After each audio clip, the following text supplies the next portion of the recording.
Got a Sanyo cassette deck that came in, and this one works. It just doesn't rewind. So the guy that owns it said, hey, can you take a look at this unit?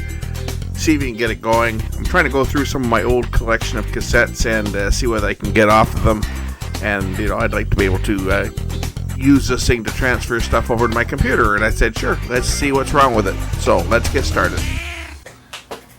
I had this little Sanyo. This is an S20 that was brought in for service.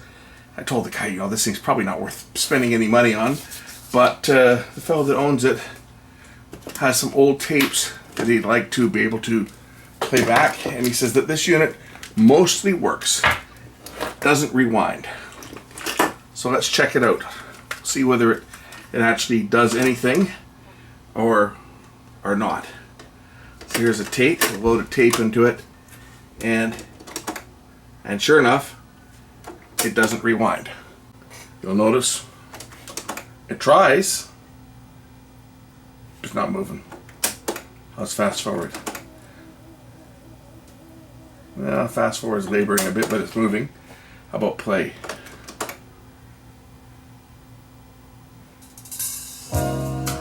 Okay, so it actually does play. And I like the analog meters. We see so many, it's probably one of the best features of this, is the analog meters. We see so many cassette decks that had the digital meters. We forget how cool the analog meters look.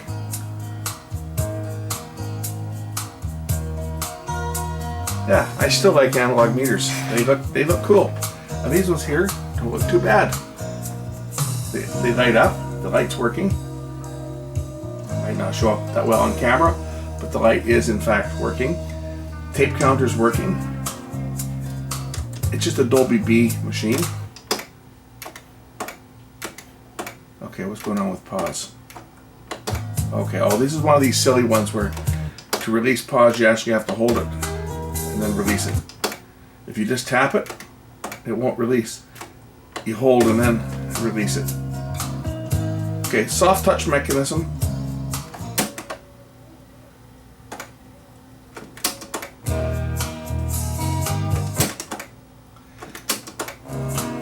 So we have a problem with rewind torque. Maybe this is going to be an easy fix. Let's pull it apart, take a look and see. Well, looking into the top, the belts appear to be good. That belt might be a little bit weak. Let's just see. Is that slipping? Aha. So this belt is slipping for rewind. That's why it's not rewinding. Capstan belt's fine. This belt here is slipping, as you can see. And it's probably evident on where's fast forward. Yeah, fast forward it's working. But rewind it's not. So I wonder how difficult this one's going to be to replace this belt. This one may be a bit of a challenge. I'm going to have to take the mechanism apart to replace the belt on this, but I think it's doable. And I might even have one that will fit it.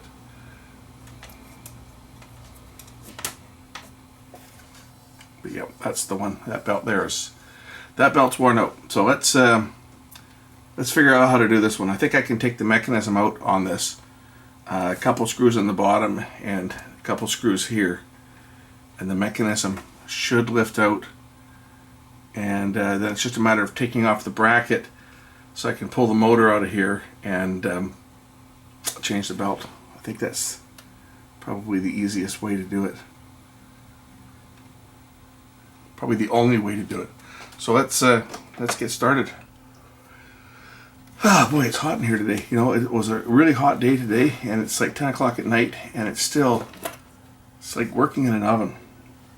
I got bug spray on just to keep the mosquitoes at bay, because otherwise I would be getting eaten alive. But it's just too hot to work with the door down. It really gets toasty here in the workshop. Okay, that almost looks like. It almost looks like there's oil on here. I wonder whether that belt is okay, whether it's just slipping. Let's just try cleaning that first of all. Because it almost looks like somebody sprayed something on there. If you look at the pulley, it looks like, you see what I'm looking at here? It looks like something shiny, like something slipping. Let's just try cleaning it first. I might get away without having to replace this belt. Oh, here my car revving up there.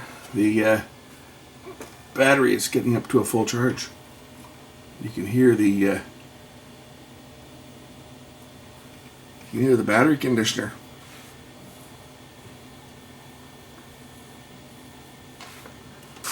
Now she's got some torque. Now she's got some torque.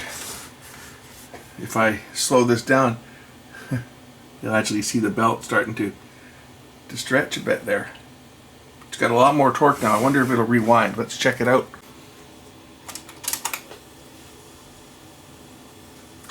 Still not enough.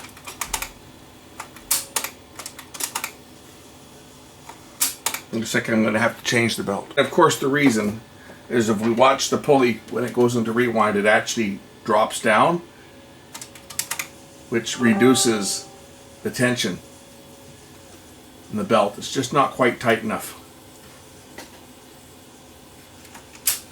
This works very, very similar to those NAD units. In fact, the mechanism looks so similar to the NADs.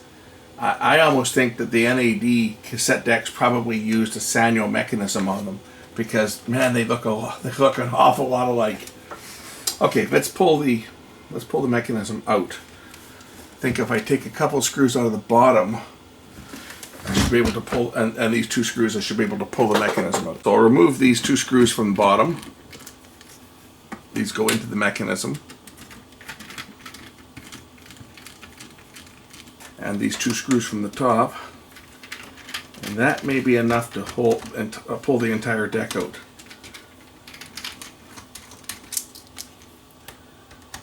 So I had to take out this additional screw here on the front, and now the mechanism will pull out. I should be able to get this thing far enough back to lift it out.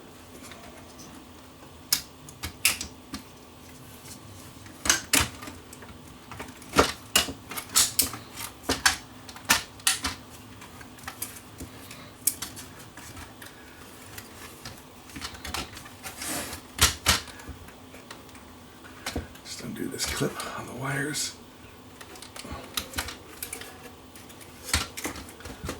Couple clips on the wires here.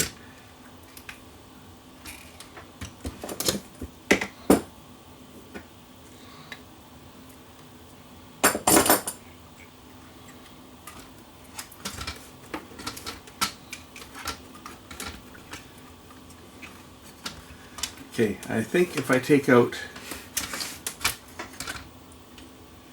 one, well, I gotta take out, that's the record switch. This pulls the spring for record. I don't want to take this whole thing apart if I don't have to. I just want to take off just enough that I can slip that belt out of there. And basically I just have to get it around the back side of the flywheel. I don't want to take off any more than I have to, because for one thing, I'm not going to make any money on this thing to begin with. It's a Sanyo cassette deck.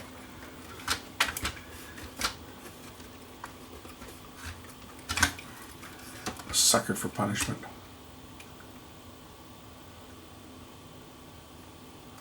Let's take 1, 2, 3. Oh, there's a bunch of screws that have got to come out. It's a lot more difficult than it seems from looking at it to change this stupid belt. Not impossible, but it's not the easiest unit to work on. All these switches and wires in the way.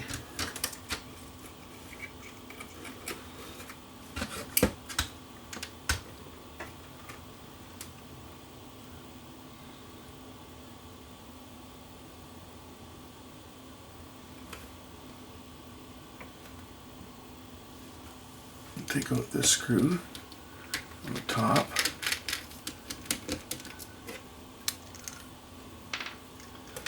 Take out this screw over here. I don't want to remove the whole bracket if I don't have to. I'm just trying to give enough clearance that I can pull the bracket up far enough back that I can slip the belt. I'll take the capstan belt off and slip the belt around it. Now this one here should come out.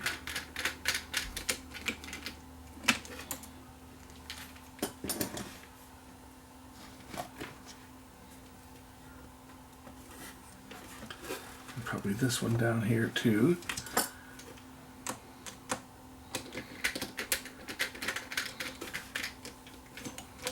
Okay, that one's out of the way.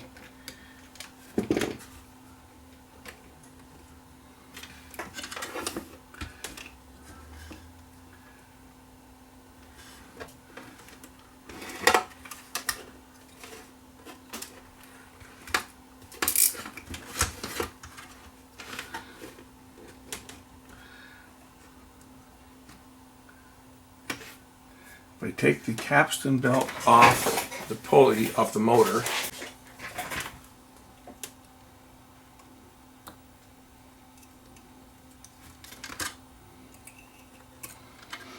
now I should be able to take this one, loop that one down, see if I can pull it across and down in behind by just loosening this off enough and getting myself enough clearance. That's what I'm hoping I'm going to be able to do.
Like that.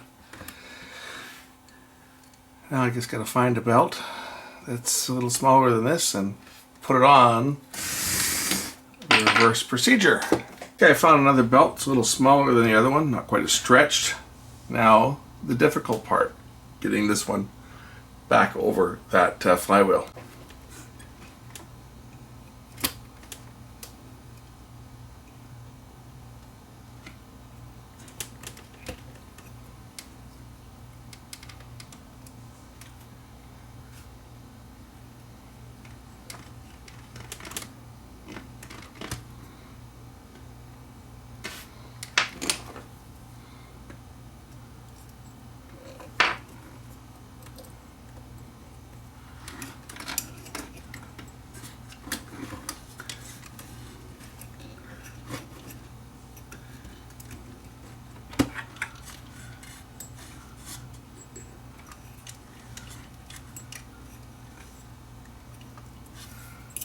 And get grease all over this while I'm doing it, but I'll have to clean it.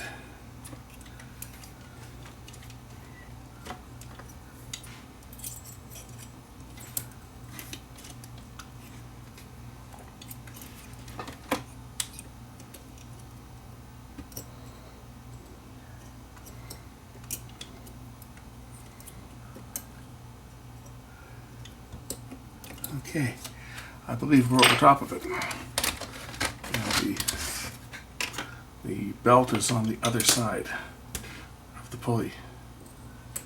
There it is. Okay, so we've got the belt on the correct side of the pulley now. Now we just have to get the capstan belt back up where it belongs, onto the pulley.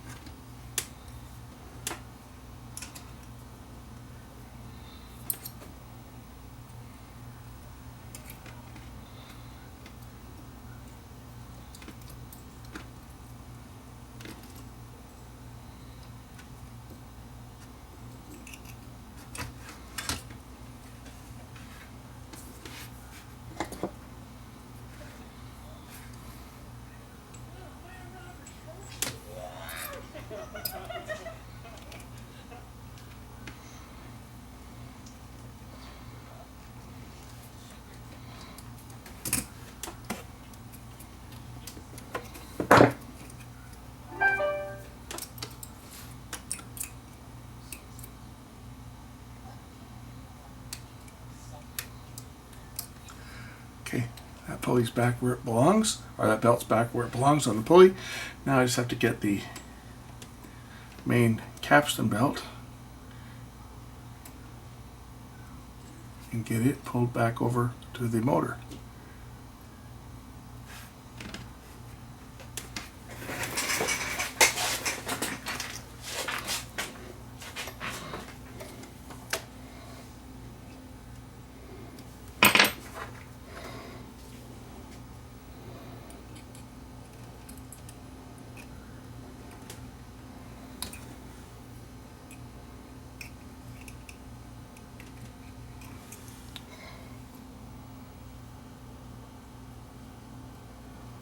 Like that.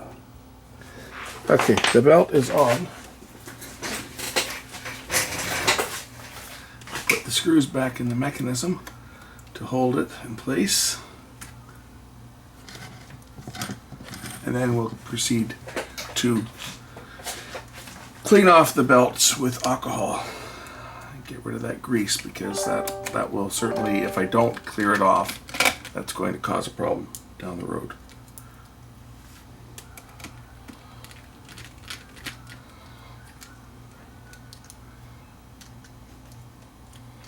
Let's just power this thing up so I can see the thing spin and clean the belt.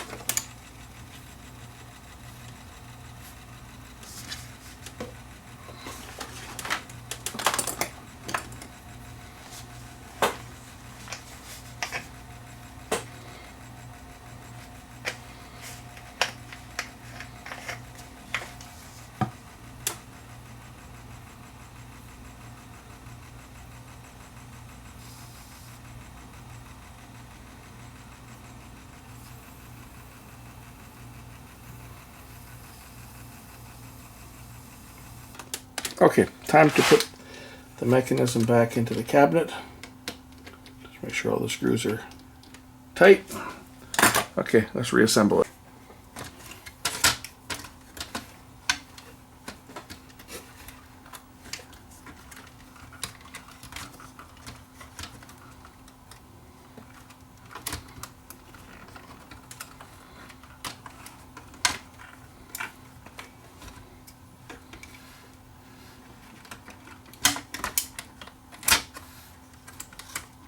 A little bit of coaxing, the mechanism slides back into place. Make sure things like the eject open up, which they do. Oh, we got some wires that are trapped here. We have to make sure that we are not going to entrap any wires, so let's just get them out of the way.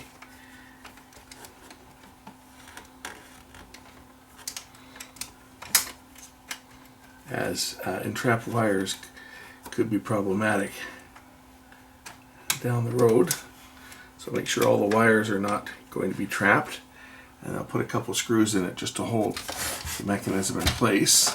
I still got to get the record switch connected.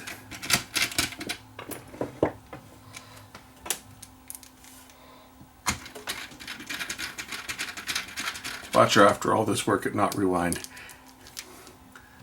That's when you'll see the hammer come out.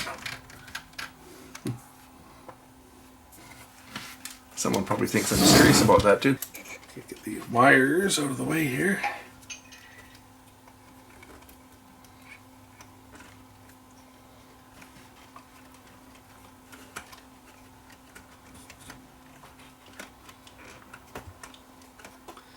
Here is the record play spring, and it just hooks around. There's a clip on the back here, and it just hooks around so that it gets pulled when the unit goes into record.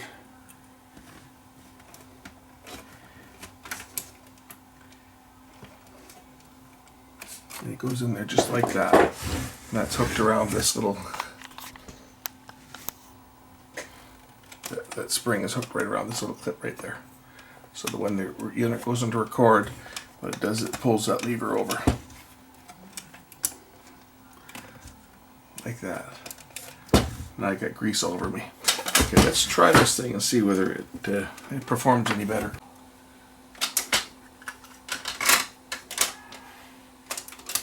Aha! Whoops! Tape counter's not working.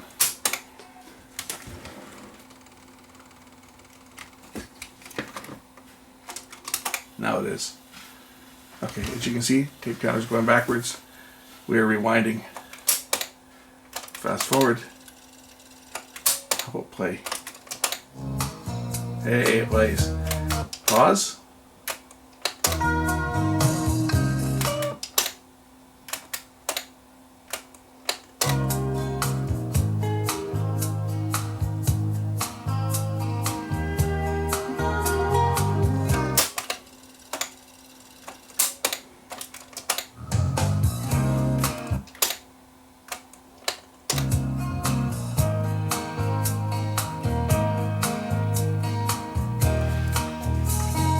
Looks like it's working.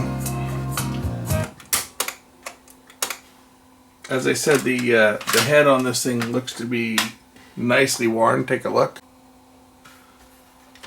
This head has got a lot of miles on it. Yeah, this head has got a lot of miles, but you can see the wear. But it's still sounding okay, you know. And something like this is probably just being used to play the odd tape. I don't know that too many people are actually recording anything on cassette tapes these days. Maybe a few of the die-hard cassette users are, but most people are not recording on cassettes. It's even hard to find blank tapes these days. But where people are using cassette players is if they've got an existing library of cassettes that they want to either transfer over to digital or just want to enjoy their old mixtapes. So I see the odd cassette deck that comes in for service basically just to be used as a playback machine. They have no intention of ever recording anything on it. They just want to be able to play back their old tapes. We'll do a recording on this just to make sure that it does record. One of my pet peeves with this Sony camera is the file limitations.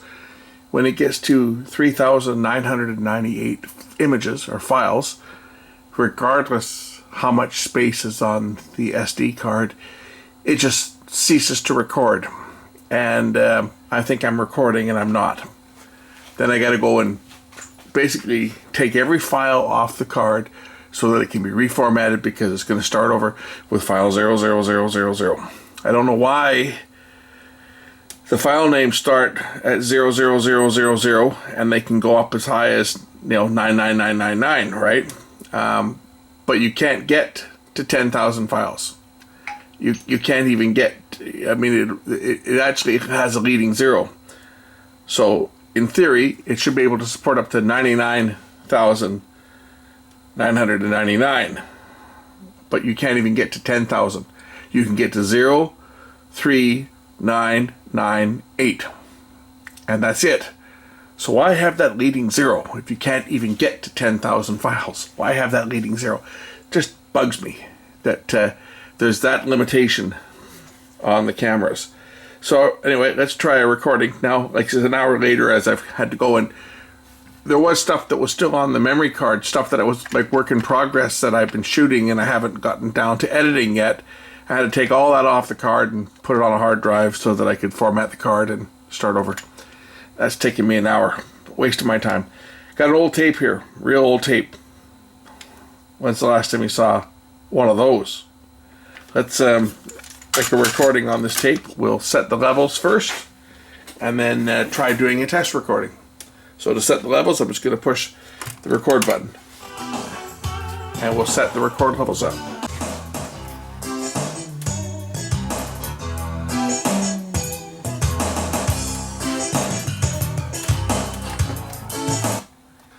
Release the pause.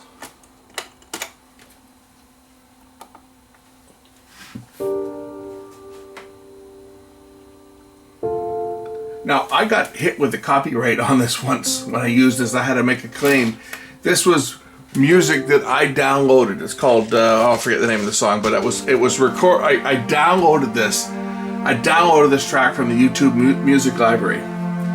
And last time I used it as a voiceover, I got a claim. So I'm not going to use this very long, but we're going to use this just for testing this machine to see how it records. Okay, we'll rewind the tape.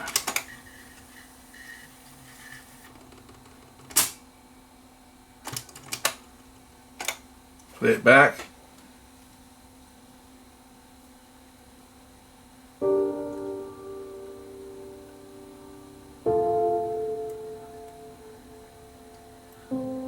Okay, looks like it's recording. Good enough. Okay, this one's ready to go back to its owner. That's how to change the belt on one of these things without completely taking the mechanism all to pieces, because it's a pain in the butt to do. Now you know how to do it without pulling everything apart. Thanks for watching.